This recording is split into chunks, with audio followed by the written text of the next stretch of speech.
वाराणसी से एक बड़ी खबर आपको बता देते हैं। कोडेन कफ सिरप मामले में तस्करों के खिलाफ चार्जशीट दाखिल हो गई है। 38,000 पन्नों की चार्जशीट दाखिल की गई। 18 आरोपियों के खिलाफ इसमें पूरा ब्यौरा है। चार्जशीट दायर की गई। इस चार्जशीट में गाजीपुर, जौनपुर के लोग शामिल बताए जा रहे हैं और इसी चार्जशीट में आजमगढ़, चंदौली के लोगों का भी नाम है।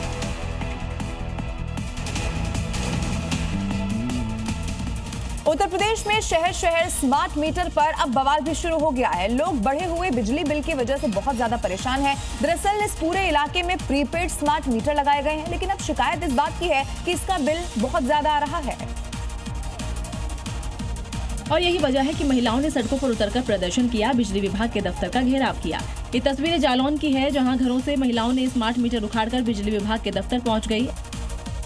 10,000 रुपया बिल भर के 30,000 फिर आएगा, कहाँ से भरेंगे? बच्चा पालेंगे कि मीटर बिल भरते रहेंगे। ऐसा ही नजारा महोबा में भी दिखा, जहां महिलाएं अब पुराने मीटर लगाने की मांग कर रही हैं। मीटर नहीं लगा था, 300, 400, 500 आता था। आज की रेट बिल 1000, 1200, 2000, 2500। इससे बिल पता नहीं पड़ रहा है किस चीज का बिल आ रहा है। दरअसल प्रीपेड मीटर की वजह से जितना रिचार्ज होता है उतने ही दिन बिजली मिलती है। वाराणसी में सरेआम युवती से छेड़खानी करने वाले स्कॉर्पियो सवार मंचलों का पुलिस ने 24 घंटे के अंदर इलाज किया। बीच सड़क आरोपियों की हरकत का पीड़ित युवती ने बाकायदा वीडियो बनाया।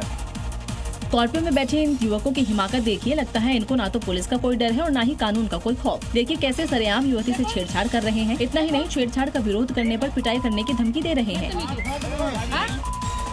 जब इन युवकों ने हद पार कर दी तो वहां मौजूद लोगों ने इनकी पिटाई शुरू कर दी, जिसके बाद ये मंचले वहां से भाग गए। वहीं जब इनकी हरकत का वीडियो पुलिस के सामने पहुंचा तो फौरन एक्शन लेते हुए एक आरोपी को गिरफ्तार कर लिया। साथ ही ये आरोपी जिस स्कॉर्पियो में बैठे थे उसे भी जब्त कर लिया गया है। अब पुलिस स्कॉर्पियो में बैठे दूसरे युवक की तलाश कर रही है। उत्तर प्रदेश में ड्रग्स का कारोबार करने वालों पर योगी फोर्स का जमकर चाबुक चल रहा है। वहीं अब हाईटेक तरीके से भी इन तस्करों की योगी फोर्स कमर तोड़ रही है। कानपुर की बात की जाए तो यहाँ ड्रग्स गैंग के खिलाफ ऑपरेशन व्हाइट पाउडर चलाया जा रहा है।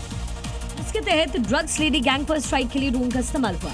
ये पहली बार था जब कानपुर में नशे के सौदागर के खिलाफ ड्रोन स्ट्राइक हुई। अब जरा ड्रोन की नजर से आपको पुलिस का एक्शन दिखाते हैं। देखिए कैसे आसमान से नजर रखते हुए ड्रोन उस इलाके में जूम करता है जहां महिला गैंग ड्रग्स का कारोबार कर रही है। ड्रोन से मिले इनपुट पर पुलिस भी उस इलाके में तुरंत धावा बोलते हुए महिला तस्करों को अरेस्ट कर लेती है। ड्रोन की मदद से पुलिस के कानपुर के सचिंडी इलाके से 7 महिला और एक पुरुष को अरेस्ट किया गया, जो काफी समय से इलाके में नशे का कारोबार कर रहे थे। इनके पास से पुलिस ने 3 किलो से ज्यादा अवैध गांजा और 92,000 कैश भी बरामद किया। नोएडा बवाल पर हुए खुलासे के बाद सीएम योगी ने सख्त और साफ लफ्जों में निर्देश दे दिया। निर्देश ये है कि प्रदर्शन की आड़ में अराजकता को बर्दाश्त नहीं किया जाएगा और इसके साथ ही उपद्रवियों के खिलाफ एक्शन लेने की भी पूरी तैयारी है।